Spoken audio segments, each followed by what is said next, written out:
And welcome back. Our guest tonight is Ken Webb. He is a political commentator and satirist. You can find him on YouTube as Change the Channel, that's DA Channel, and also on Truth Frequency Radio. He joins us now to talk about his most recent endeavors. All right, thanks for joining us, Kenneth. Hey, thanks for having me. Now, Ken, I'm familiar with your work and the things you do, but for the people who don't know, tell us about Change the Channel and also Truth Frequency Radio. Truth Frequency Radio is a bunch of activists who turned radio talk show hosts, and a bunch of us were at another radio network, and we just all that just kind of folded. So we all went over to Truth Frequency. It's really awesome. A lot of different people, different styles, and everything. We also on Saturdays we have a roundtable discussion where a bunch of us to get together on Saturday nights from 10 to 12 and talk about things that are going on. My show is from 7 to 8 p.m.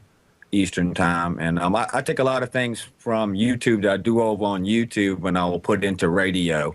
Also, like I'll do a weekly The List. I'll dig from the hat sometimes, pick out topics to talk about. I'll do rants, breakdowns, little mini documentaries in there. So I try to take everything from the visual to the audio out there. Over on Change the Channel, I've been doing that for about 8 years now, and trying to do different styles of videos to present the information. And tell us, Ken, because I noticed you have some new additions where you constantly change your flow and your style, but tell us about some of the more recent additions you've added to your repertoire. The newest one is Monologue with the Revolutionary. It's a fictional monologue set in the future about the revolution to come as told by a revolutionary living in a new world order. And it goes on. I did 2 episodes of that. It's really good because it's fictional, and I like changing it up and presenting information in this format also, because it's, a lot of the fiction's based on reality. In the story, we'll learn about the future. As the story continues, you'll learn more and more about it, because they just got 2 episodes up now, and they're about 2 minutes each, and about what led up to all of this. So you'll learn as it goes along what led up to the point that the character's at, what happened during the armed revolt of 2020, which was it was talked about in the 2nd episode, which we pretty much know that was all squashed, and what happened to his family and his home, all the while showing what's happening at the present, with the struggle, what things are like, how people live, under what conditions, how the revolt is rebuilding basically from scratch after the 2020 revolt, tactics and technologies, excuse me, being used, which I really like as, being the writer of something like this, is thinking about what tactics that would be employed after an armed revolt had been squashed. Information would be golden, how they would organize in such conditions, what the next move would be, because it's, what we do now basically in the information war. So it's a good comparison from the future in fiction to what we're doing now. I mean, we don't have an armed revolt, but the information war is where it is now, but they're kind of forced into no other options at this time. So I'm using a lot of reality in the work of fiction. That's exactly what it is, because we see every day the parallels between fiction and the real world get less and less. We think about 1984, we think about Brave New World and all these other things going on. So let's talk about some real world issues right now with this current government shutdown. What are your views on that? I'm really wondering if this is this when they're going to make their move. I mean, because I think about it futuristically as what will affect if we default on the 17th. What would happen if they allowed that to happen? Because the powers that be, the puppet masters out there, they could use any of these situations to go take it to the next level. If we default, and let's say people start not receiving their Social Security or veterans benefits or anything like that, people can't go to the grocery store. I mean, I told my mom, I was like, I hope you got some money set back just in case. I'm not saying anything's going to happen.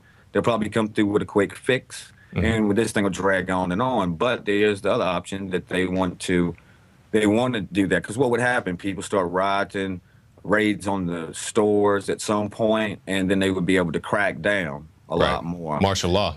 Right. So it's a possibility. I don't know. I kind of go back and forth. I'm not good at predictions really, but I think that this could be an opportunity for them to do a lot of things if they wanted to, or allow through, like the furloughed workers, something to happen like some kind of false flag attack of some sorts. And we definitely don't want to see that. But something that's not a prediction, we see all these veterans not being allowed to go to their own memorials, things that they built with their own blood, sweat, and tears. And it's just very sickening, in my opinion. These guys go to their own memorial. You can't even get in. They got it taped off or roped off. And your thoughts on that? Hey, that's horrible. Then it's just a telltale sign that they don't care. They do not care about us. They don't care about veterans. And you know how they always, every time they're talking about it, the brave men and women and all that stuff, and they'll drape themselves with soldiers behind them. They'll bring them to the football games and, have the kids run out on the field and hug them and all that.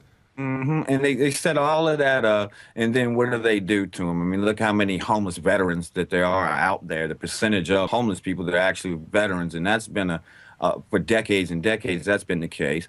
They don't take care of them. They just use the same thing as us. It's sad. I was glad the first day when they just busted through the barriers and went on, but now the reports are that it's like they're spending more money on the police there, police presence and all of that, and protecting in that manner than they needed when they just left it open. I mean, it's exactly right. Now, Ken, our time is short, so tell us about, just give us an encouraging word for any activists out there, any commentators out there who may want to get started in the line of work that you do.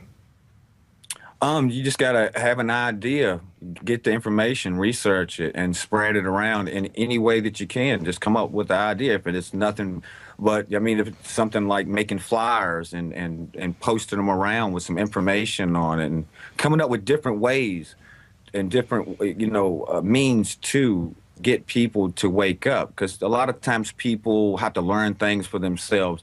So a lot of times you could just put up a flyer with just a email address to some declassified government documents that are out there that if people would actually take the time to read, they would know that this whole thing is just insane. But as long as, and a word of encouragement also is a lot of people want instant gratification in this war, like the war and the battle that we're in. And I don't think that that's going to happen. I think that we just need to keep on our present course of this information war and always know that as long as they are there, we're going to be there. Exactly right. You can destroy the entire world and say 3 cats, got in a rocket ship and blast it off. You got 3 people. One's going to think they the top dog with their mentality. The number 2 guy's going to sit there and want to be number 2. And there's going to be the third person's going to be the bottom of the barrel. He's going to be the slave to them. He's always going to be number 3. And in that mindset, the revolution will continue. Exactly. Now, sorry to cut you off there, Ken, but our time is short.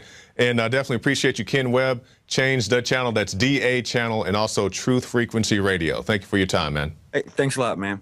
And one of the great things about Ken is he posts many of our videos on his YouTube page, Change the Channel. Bomb Deception is there as well as many others. But you can also find those on prisonplanet.tv, where you can get yourself a 15-day free trial. You can get the Alex Jones Show, the nightly news, the special reports, the rants, and of course, the movies. So be sure to become a member of prisonplanet.tv. I'm Jakari Jackson for the InfoWars Nightly News, and we'll see you next time.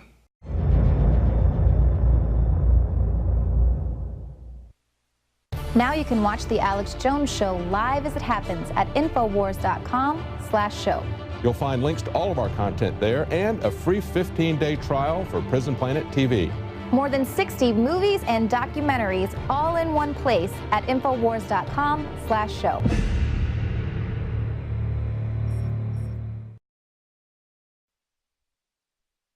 Are we choosing our own destiny, or has it been pre-selected for us? As we've moved through history, every great leader has had to understand the potential of information. Billions of dollars have been spent, privately and publicly, looking at how to tap into your psyche.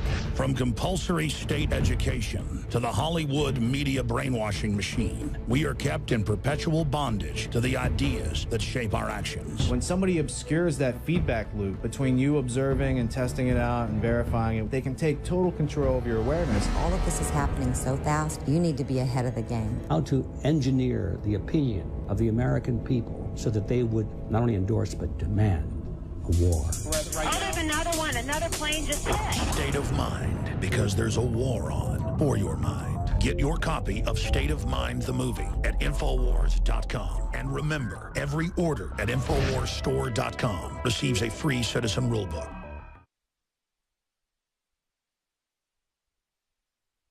Things that are going on. My show is from 7 to 8 p.m. Eastern time, and I take a lot of things from YouTube that I do over on YouTube, and I will put it into radio. Also, you know, like I'll do a weekly list. I'll dig from the hat sometimes, pick out topics to talk about. I'll do rants, breakdowns, little mini documentary. Radio. He joins us now to talk about his most recent endeavors. All right, thanks for joining us, Kenneth. Hey, thanks for having me. Now, Ken, you know, I'm familiar with your work and the things you do, but for the people who don't know, tell us about Change the Channel and also Truth Frequency Radio. Truth Frequency Radio is a bunch of activists who turned radio talk show hosts, and a bunch of us were at a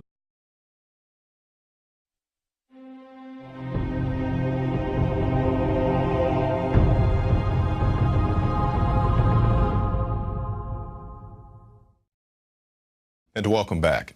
Our guest tonight is Ken Webb. He is a political commentator and satirist. You can find him on YouTube as Change the Channel, that's DA Channel, and also on Truth Frequency. In there, so I try to take everything from the visual to the audio out there. Over on Change the Channel, I do been doing that for about 8 years now, and trying to do different styles of videos to present the information. And tell us, Ken, because I noticed you have some new additions. Where you constantly change your flow and your style, but tell another radio network, and we just all that just kind of folded. So we all went over the True Frequency. It's really awesome. A lot of different people, different styles, and everything. We also on Saturdays we have a roundtable discussion where a bunch of us to get together on Saturday nights from 10 to 12 and talk about